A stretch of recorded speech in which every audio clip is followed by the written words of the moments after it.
Hi, and welcome back to Plan My Disney Holiday.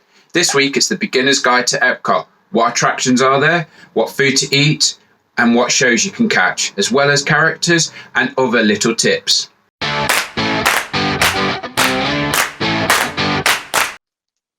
So, Epcot, it is an absolutely huge theme park. It has got two parts to it at the moment, World Showcase and Future World.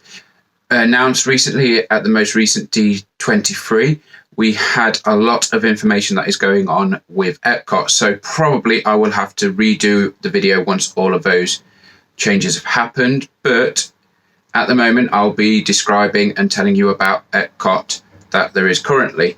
Some of the announcements are some additions, such as the Guardians of the Galaxy coaster, and some extra little bits that they're changing, but majority of the things are staying the same, such as most of the attractions are going to be staying in Epcot. So, first up, what does Epcot mean? It's the experimental prototype community of tomorrow, or, as I've come to learn it, every person comes out tired. It is huge, like I've said. It's got Future World, which is thinking about the innovations of what's to come, how humans are progressing, why we need to look after the planet, and World Showcase, celebrating different parts of the world together. So the first part of the park that you will enter from the main entrance is Future World. The first ride that you will also come across is Spaceship Earth. This is one of the rides that was sort of subtly talked about at D23 that is going to be having some changes. At the moment, it celebrates how humans have communicated from the start of time. So going from cave paintings to the printed press to FaceTiming. So it's an omni-mover. It's a great little ride. If you are there early, it's a good one to get on. But as the morning gets busier and more people get into the park, it's the first attraction people go to and have a go on. So don't wait too long in line. Come back later in the day and enjoy a short line. So that's the centre part of Future World. And there's two sides to Future World, East and West. So in Future World East is two very big attractions at Epcot. The first one you'll see that is right in front of you is Mission Space. It is breathtaking, the view. This is a simulator to recreate a mission in space. There are two types of rides in this attraction. There is the green and the orange. The green is a milder, not a less intensive ride and just gives you a sort of trip around the Earth. And the orange gives you a trip to Mars. This is the one that originally opened, and this is the one where people were getting motion sickness. So that if you do suffer from motion sickness at all, always take the green. There is an absolutely huge list of warnings outside the attraction, so make sure you read them carefully and follow its advice. I did feel dizzy when I last rode this, and again, I don't suffer from motion sickness myself, but I did actually feel a bit queasy. I did feel a bit dizzy. But I recovered and it's all okay. I wasn't sick or anything. I just needed to sit down and just take a few minutes to breathe. And as you come out of the ride, there is a soft play area for those children who are too small to ride on the attraction or who can't go on because of illnesses. And next to Mission Space is Test Track. This is one of my favourites in the whole of Walt Disney World. I absolutely love this one. I've got a great memory of it.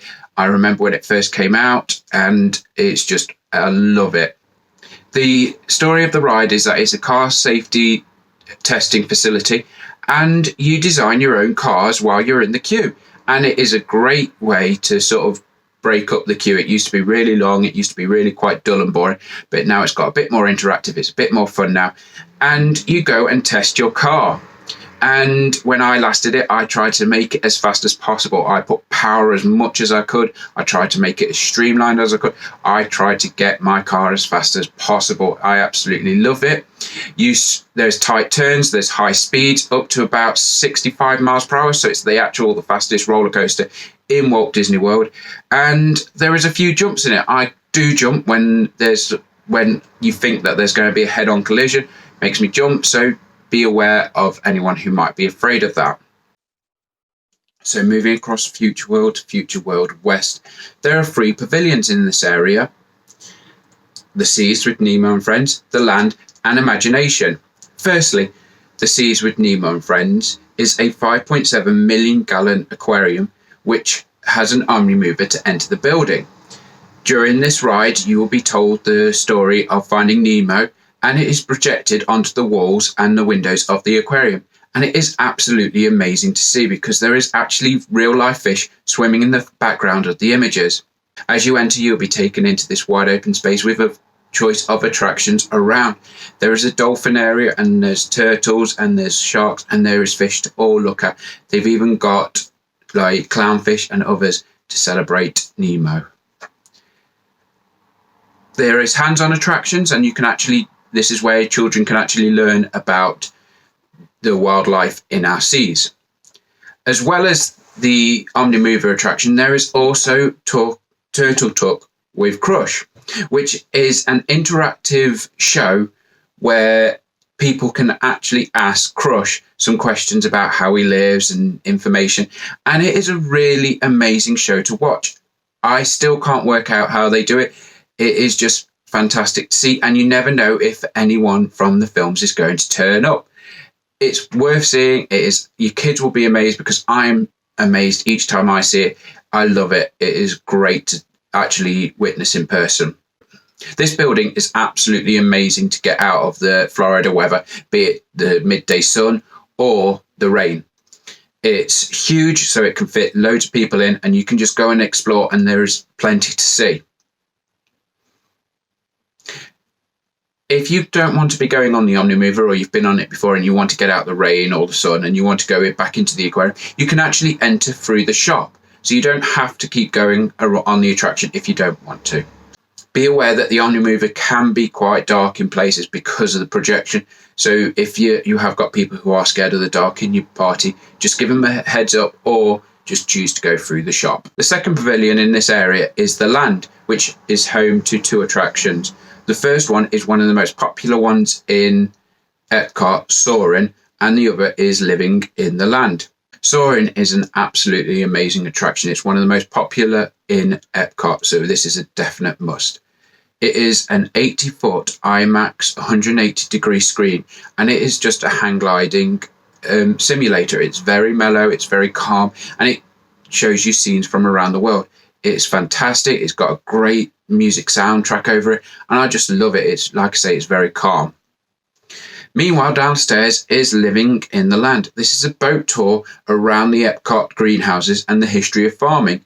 It shows you how Disney uses little space to grow food and how we can farm in the future. This is great for those people who are actually interested in it, in farming, in agriculture, and it's quite relevant at the moment because of the way people are wanting to change the way they eat, and it seems more relevant than ever. A lot of the food that you actually see being grown in the greenhouses is actually used in the same pavilion in the restaurant. Finally, in this part of Epcot is Imagination. This is home to Journey into Imagination with Figment. This is a very family-friendly ride, and it's got a great sense of humour, and it's got a song that will get stuck in your head. Figment is a purple dragon and takes you on a tour around the Imagination Works. It is a good, like I say, it's got a good sense of humour, but has got elements of surprises in it. It's got loud sound. So again, ask cast members, speak to them about it. You know your family better than anyone, so you make those decisions. It's a very divided opinion on the ride because people remember it from the early 90s and have a very good memory of it. It's gone through quite a few changes, and my wife went on it for the first time in 2010 and fell in love with it. She absolutely loves it, and that's the modern reincarnation of this ride, which you will be going on today. She loves the Figment, she loves the idea of it, she loves the song. So for those people who remember the early 90s, they love it from then. Then there's people who love it now. So I love it. I think it's got a great soundtrack. I love going on it. It's got a great sense of humour, like I say, and it's why I enjoy it. Also in this pavilion next door is the Disney and Pixar Short Film Festival. This shows a few films repeatedly, and it just gives the audience a chance to sit down and get out of the sun or rain. This can get popular if it is raining, but you can always find another building or attraction. There is plenty of choice in Epcot. So the second part to Epcot is World Showcase. This is 11 pavilions made up representing different countries from around the world. They are Mexico, Norway, China, Germany, Italy, America, Japan, Morocco, France, United Kingdom, and Canada. It is 1.25 miles from Mexico all the way around to Canada, which is why I recommended comfy shoes as my number one item in my first video. As we make our way around the World Showcase, there are different attractions at some of the pavilions, not all of them. So Mexico is the first one that has got the Grand Fiesta Tour starring the Three Calaberos. The story is that Donald's got lost in Mexico and his two friends are trying to search him so that they can perform. I personally believe this is an okay ride. It's not a great ride. It's enjoyable. I like the soundtrack. It looks amazing, but I do believe it's time for an update because it is based on the film from the 1940s. So what better time now than when the success of Coco than to do it? As you continue round World Showcase, you'll come into Norway, which has got another attraction. This one is Frozen Ever After, retelling the story of the film. This has got a slight log flume element to it, so there is a bit of a drop, but kids really love it because of the soundtrack, because of the characters. The animatronics are absolutely amazing to watch. At one point, Olaf is dancing and Sven gets his tongue stuck to a metal pole. China also has an attraction called Reflections of China, which is a 360-degree film. It shows the sights of China in the film and just has a quick explanation about what is going on. But with a ride like Sauron also in Epcot, this starts to feel a bit outdated and younger audiences can start to feel a bit bored. Right at the centre of World Showcase is America with the attraction American Adventure. This is going through the history of American Adventure with great animatronics, and it does have a certain appeal to certain people. Continuing on, France is the next pavilion to have an attraction, and this is Impressions de France. And again, this is another video showing the sights of France. Again, it's with the likes of Sauron in the park, it seems a bit outdated now. And finally, in Canada, there is the O Canada feature, which again is a 360-degree theatre, but has recently closed for renovation. So it is interesting to see what will be coming out soon. As I've said, Epcot is going through some changes, including the O Canada attraction. There will be the Guardians of the Galaxy attraction opening up in Future World, as well as the changes to Spaceship Earth. There was also announcement of a Moana attraction being brought in Epcot. So this is all things that you have to keep an eye out, and I will probably do an updated video in the future. One thing that's absolutely amazing in Epcot is the food. Because of the range of pavilions, there is such a selection of different foods that you can pick up. There is, of course, snack carts and drinks machines around the park, but I'll just try and keep it quick because of the huge selection of just the restaurants. The first one that you'll most likely come across is the Electric Umbrella. This is a quick service counter restaurant where you can actually pick up some burgers, chicken, or some sandwiches. Unfortunately, it will probably be going with a lot of the refurbishments that is happening in this area of the park, so keep an eye out to see if it is open or not. Another restaurant in the Future World is the Coral Reef restaurant. This is a great restaurant for those people who have actually fallen in love with the aquarium, because it is actually built in with windows overlooking the aquarium. It offers a great selection of seafood choices and can be really tasty. My party went here last year and we really enjoyed it. We The server was fantastic. We had a great conversation. We asked them about the food choices, and that's what they recommended. And it is a great idea. It is quite quiet, and some people don't like it because of the seafood, but it is worth checking out. In the Land Pavilion, there is actually a choice of 2 different restaurants. The first one, the Garden Grill, is a character dining experience where you get to meet Chip and Dale and some friends at this restaurant. It is a buffet-style restaurant for breakfast, lunch and dinner, and they offer some great food. As I mentioned, the food that you see on Living Underlands is actually served in this restaurant.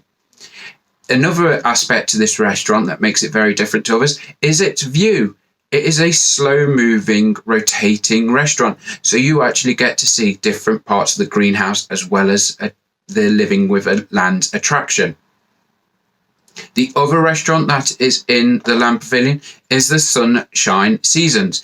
This offers a quick service and has a range of different foods. There is breakfast and lunch and dinner available at the restaurant and has a great choice, as well as noodles, chicken, pork, sandwiches, salads, soups. And so there is so much choice that you can choose from. And again, you know that the food is going to be good because it is actually grown in this area. So moving into the World Showcase, each pavilion has at least one restaurant in this area. It offers the food that is traditionally served in this country, and you can actually pick up some really tasty bits. As you'll find out, you can actually eat here on a different day for the whole holiday and actually taste a different cuisine for each day. So again, I'll start in Mexico and make the way round. Starting in Mexico, there is actually 3 different restaurants that you can eat at. San Angel Inn Restaurant, La Agencia de San Angel, sorry about any mispronunciation, and La Cantina de San Angel. La Cantina de San Angel is a quick service restaurant where you can pick up some Mexican favorite foods and find a place to sit overlooking the lagoon. San Angel Inn Restaurant is inside the Mexican Pavilion and offers Mexican favorite dishes, and La Hacienda de San Angel also offers Mexican favorites with some extra choices such as a catch of the day, but also offers a dining experience where you can actually stay to watch the fireworks at the Epcot show. In Norway, there's the Ørkesjø's Royal Banquet Hall, which is another character dining experience in Epcot. This time you get to meet the princesses. You stay at your table and they come round and meet you here. This is one that I've done a couple of times now on my trips, and it is a family favourite. My wife absolutely loves this one.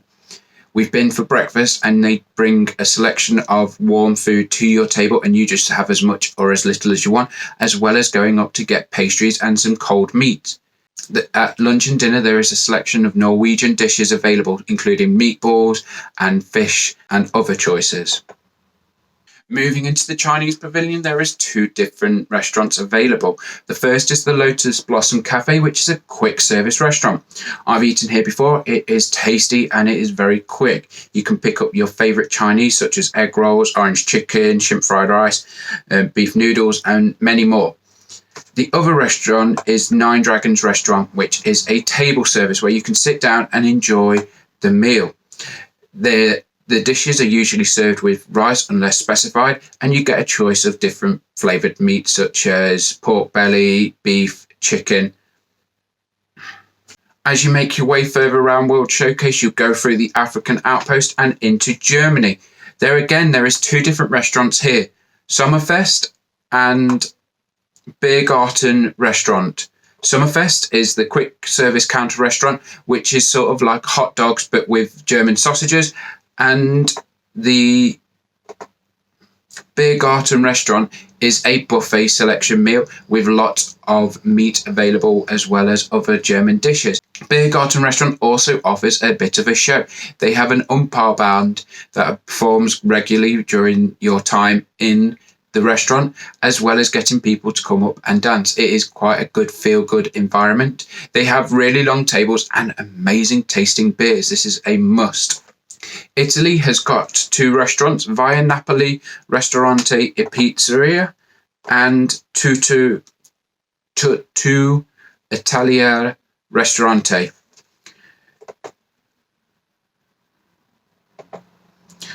Having eaten at Via Nipalia Ristorante and Pizzeria last year, I actually really enjoyed this. Our party got a selection of different things. I had pasta, and other people had pizza in the party. They are fantastic. It's great food. It's cooked fresh. So you might have a bit of different times wait. The servers will tell you this, that if you order pizza and pasta, they'll come at different times depending on which restaurant you are being served from. Tutto Italia restaurant is a more high market. The dishes come out as a whole. The pasta, there's fish. So it's not the big family favorite Italian dishes. This is more specialized Italian dishes, and they're tasty and they're worth the money that you pay for. Next up on the World Showcase is the American Pavilion. It used to have the Liberty Inn, but is now closed and is part of the refurbishment. So it will transform into the Regal Eagle Smokehouse, craft drafts and barbecue. So I will presume that it's going to be barbecue flavors and things that you would expect to see there: pork, beef, a range of chickens, and just a barbecue sort of sauce to go with them. So that is something to keep an eye on as these changes in Epcot keep happening.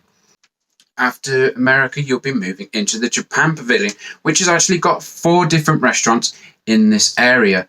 There's Katsura Grill, which is a quick service restaurant where you can pick up some sushi, noodles, curry, and teriyaki. You've got Tokyo Dining, which again offers Japanese items such as sushi, avocado rolls, or you can choose specialty rolls, as well as their main meals such as teriyaki chicken, shrimp. The third restaurant is one of my favorites. I've been twice now. I absolutely love it. I will keep going. I just cannot get enough of this place. Is Teppan Edo, which is where the meal is cooked in front of you. You get a choice of beef, steak, chicken, or seafood, and you can it's there performed in front of you, and it is fantastic. It's part show, part meal, and the chefs here are fantastic. They're great. They're hugely entertaining. They just talk to you. They're just they're the best part of the meal. And there is one of the most expensive restaurants in all of Epcot, which is Takumi Thai, which has got some of the most expensive, and one of the main courses is $93, which is artisan beef. Next up is Morocco, which has got 3 different restaurants, 2 table service and 1 quick service. The quick service restaurant is Tangine Cafe.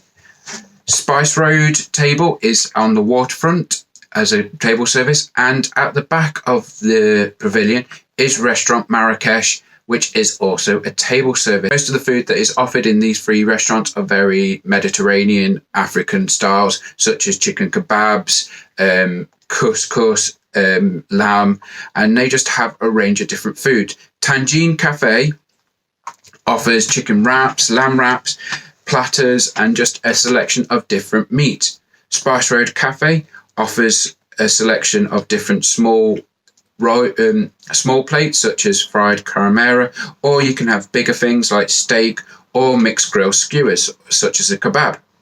Like in the Mexican Pavilion, Spice Road Cafe offers you to book a table so that you can actually have a really nice view of the Epcot fireworks. Finally, Restaurant Marrakesh has a selection of different Moroccan specialities such as shish kebab, salmon, and just different types of tangine. As you leave Morocco, you'll be coming and entering the France Pavilion. This has got a different choice of restaurants that you can eat at. There is a quick service restaurant at the back which sells pastries and sweet items. There's also different stands that sell champagne and wines and slushies. But the 2 big restaurants here are Chefs de France and Monsieur Paul's. Both are really expensive but have got very fine quality food. Monsieur Paul offers a range of different items such as steak, squid, fish, and lamb. And again, it has that high quality cooked through to it, and it is a fine dining experience. Chefs de France offers a different selection of foods such as salmon, pork and beef, but it's the way it's cooked, the sauces that it's served with, it just gives it a different taste and a different texture. So both are extremely fine dining choices if you wanted to find somewhere romantic, find something different. These are two great options. And then you come across a bridge that will lead you into the UK Pavilion. So yeah, you probably think you've not travelled all the way across the Atlantic to try and UK food, but if you do get a craving of that home style food, there is a couple of choices here. There is the Yorkshire County Fish Shop, which is just outside the pub and offers fish and chips. On my wife's first visit in 2010, we actually saw a family have massive arguments because they said they didn't want chips with their fish, they wanted fries, and we just couldn't help but giggle to ourselves. It is good food, it's what you expect from fish and chips, and it's even served in sort of a newspaper sort of style wrapper, so it's worth checking out. If you're wanting something more hearty and something more pub food, then you've got the choice of the Rose and Crown pub. They offer shepherd's pie, toad in the hole, and those sort of great British dishes that you probably would really enjoy. So if you do fancy a taste of home, this is a great place to stop. Which brings us to the final restaurant, the Celeea Steakhouse. This is a place that I have been once. I went for the first time last year and I fell in love with it. It is amazing. The steak here is fantastic. My whole party really enjoyed it. And yes, it's costly, but it is definitely worth it. The steak is absolutely amazing. It was just gorgeous. It's a great atmosphere. It was just lovely. The servers were amazing. They were so thoughtful. They just listened to it. And because we were celebrating our anniversary, we got a few extra treats. So now you know where to eat and you know where the attractions are. The other important part of going to Disney World is meeting those characters. And Epcot does have a great selection. Recently, the character spot has closed down, so the characters have moved. So you will have to keep an eye out on the locations when you go in. But currently, what is being advertised is what I'll try and put on this video. So as you first enter, the first character you'll probably come across is Pluto, who will be meeting at the front gate underneath the Spaceship Earth or the golf ball, whatever you want to call it. As you walk in through past Spaceship Earth and into towards the fountains, which I think have unfortunately closed, there is a character spot at the headquarters and Heroes Workshop to the right. Here you can meet Mickey and Friends, Baymax, and join Sadness. You can also meet Ralph and Vanellope just after you go on Journey into the Imagination with Figment, and you can meet them there. As you make your way around the World Showcase, you can meet a range of different characters. Again, I'll be going from Mexico around, and the first character you'll probably meet before you even get to Mexico is Daisy, who will be meeting at the Showcase Plaza. As you make your way into Mexico, you'll be able to meet Donald Duck dressed in his Mexican outfit with his great big sombrero. Anna and Elsa is at the Royal Summer House in Norway. This is the only location where you can actually meet Anna and Elsa. In China, you will get a chance to meet Mulan in the Chinese Gardens, which is a fantastic photograph that my family really enjoyed. In Germany, you'll be able to meet Snow White just outside the pavilion near the Wishing Well. So there's no more characters for a while until you get to Morocco, where you can actually meet some of the characters from Aladdin. This is where we met Jasmine and Aladdin the first time we went on our honeymoon. In France, you'll be able to meet Belle near the waterfront, and United Kingdom has got a selection such as Alice in Wonderland characters, maybe even Winnie the Pooh, and maybe even Mary Poppins if you keep an eye out. So there is a huge choice. As I said, there's some that you will only meet in Epcot, such as Mulan, Baymax, Wreck-It Ralph and Vanellope, Join Sadness, Anna and Elsa. These are the only places that you can actually meet these characters, so it is worth giving it a visit. Like in Magic Kingdom, there is a selection of different shows that you can catch in different areas. In Epcot's Future World, just in front, just as you first enter, is the Jaminators at Future World. They are like Stomp, I presume, would be the best example. They make music with their equipment and they have a good fun and laugh with it. Another one that you need to catch is the Music of Mexico, just outside the Mexican Pavilion. It gives you great feel-good music and it is fantastic. There is even a Coco element to it, if you enjoyed that.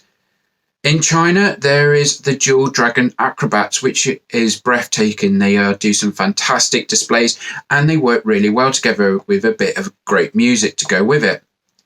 In Italy, there is Sergio, who is a fantastic juggler who has a great smile on his face and will most likely put a smile on your family's faces too. Inside the American Adventure, inside the building, you will come across the Voices of Liberty, who is a choir type performance and it is emotional for some people. Just on the waterfront outside the American Adventure is a stage show that changes depending on the time of year. At the moment, it is the International Festival of Art and it's the Disney on Broadway concert series. So it is worth checking out. When I was there last year, it was celebrating the music of Guardians of the Galaxy. In Japan, there is the Matsushira, again, sorry about mispronunciation, which is celebrating the Japanese drums. And again, it sounds fantastic. It looks amazing. It is one to keep an eye out for, or an ear. In France, there is Serve Amusement, who is a great balancing act. You need to see this. He stacks up his chairs and just balances on them, and it is great to watch. In United Kingdom, at the back of towards the gardens, is the British Revolution, which is fantastic. It plays some great music from the British history and everyone really enjoys it. In the Rose and Crown pub, there is a musician that will play throughout the day. So again, it is worth keeping an eye out. Finally, the end of the day show. It currently is Illuminations. Now, there is a reason why I haven't been saying when you sit down and you can watch the Illuminations, is because it is finishing at the end of this month, September. From October the 1st of this year will be Epcot Forever, which will be celebrating the music of Epcot and the attractions that have been and gone. I really enjoy Illuminations. It is great. The music is fantastic. The fireworks are great. The display all around the lagoon at the different World Showcase pavilions is mesmerizing. But I can also understand why there is being a change. It has been going on for a very long time. I remember watching that in 1995, so you get an idea how long it's been going on for. Epcot Forever is not permanent though. It is going to be replaced in the coming future, which was announced at D23. So again, there is all these changes that are happening. So some top tips for Epcot. Firstly, fast passes. Unlike Magic Kingdom, there are two tiers to the fast passes at Epcot.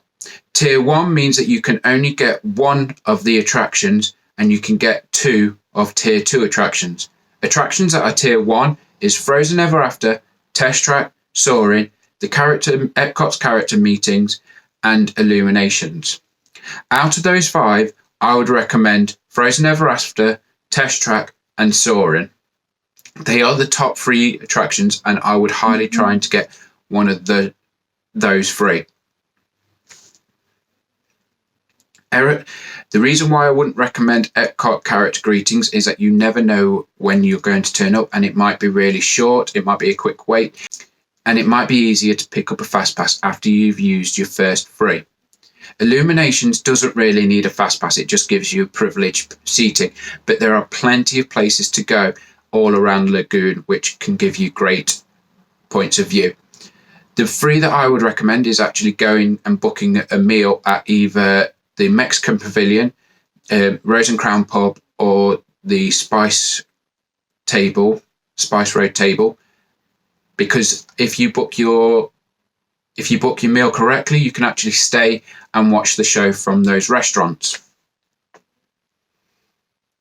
The tier 2 attractions are Mission Space, Spaceship Earth, The Seas with Nemo Friends, Living with the Land, Pixar Short Film Festival, Turtle Talk with Crush, and Journey into Imagination. The two that I would recommend to get is Mission Space and Turtle Talk. Those would be the two that I would pick up and book ahead of time. Mission Space is quite popular, and again, depending on who's in your group, depends on which ones you might want to go on. There isn't a huge wait. Sometimes I remember that I went on the orange line. I went on the orange line, and mine took longer than it took for the rest of my party who were on the green. And I even went on a single rider. Spaceship Earth, as I've mentioned, you can actually catch later in the day once everyone's made their way into the park, and you will find a very short line. The Seas with Nemo and Friends, as I've said, is an omni-mover, so constantly keeps moving unless there is a problem or someone needs support. Pixar Short Film Festival, usually the wait time for that is if you've just missed an entrance to the film. If the doors have just closed, that is probably how long you'll be waiting. So it's going to be about 20 minutes maximum wait. The maximum time I've ever seen it is when it is absolutely chucking it down and people just run in to get out of the rain. Journey into Imagination, when I last went, I never saw a time that went over 15 minutes. So again, I don't think that is worth your fast passes. So if I was going to Epcot and I was booking fast passes, I would pick Frozen Ever After or Test Track or Sauron as my tier 1, and my tier 2 would be Mission Space and Turtle Talk. As I've just mentioned, after you use your original free, you can then book freely which fast passes you would want in the park. So once you use the first free up, go back on My Disney Experience app and keep looking. So if you do get to use Frozen Ever After and you want to go on Test Track, go back on as soon as you get into the queue for your third ride, get on the app while you're in the queue and see if you can find any new ones. If you don't mind your group being split up, Test Track actually does have a single rider line, so that if you don't mind skipping the designing of your car and you don't mind sitting with strangers, then that could be a choice that you do. My second tip about Epcot is the comfy shoes. It is absolutely huge. So this is where these comfy shoes are really important. As I've said, it's 1.25 miles from Mexico Pavilion round to Canada, and that's just one half of the park. So make sure you have got those comfy shoes before you leave, and make sure you have worn them in so that they are ready to go. My third tip that I would recommend about Epcot is having drinks and making sure that you stay refreshed. Obviously, you're going to do this in Florida anyway, but I feel that Epcot has the least amount of shade out of all the parks. Because the attractions are all in different pavilions, I feel like there isn't much in between each pavilion and each attraction. So if you are walking from Imagination through to the World Showcase, there isn't much shade. So maybe you might want to take a brolly or something if you have got those people who are sensitive to sun. My fourth tip is that you need to book your food reservations 180 days in advance. Some of the restaurants in Epcot are highly popular, such as Celeea, which you need to book 180 days.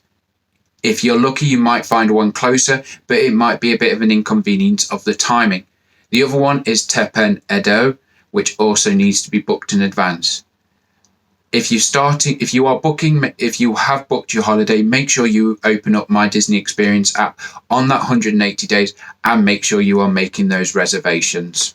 So that's the beginner's guide to Epcot. I hope I've answered all your questions. If not, write them in the comments below and I'll answer them in an up and coming video. Like and subscribe to keep up to date with all the videos that I'm posting, as well as follow me and like on Facebook, Twitter and Instagram so that you can keep up to date with all goings on. On the website, I've just written a blog about the value hotels and what they offer. So, thanks for watching and see you all real soon.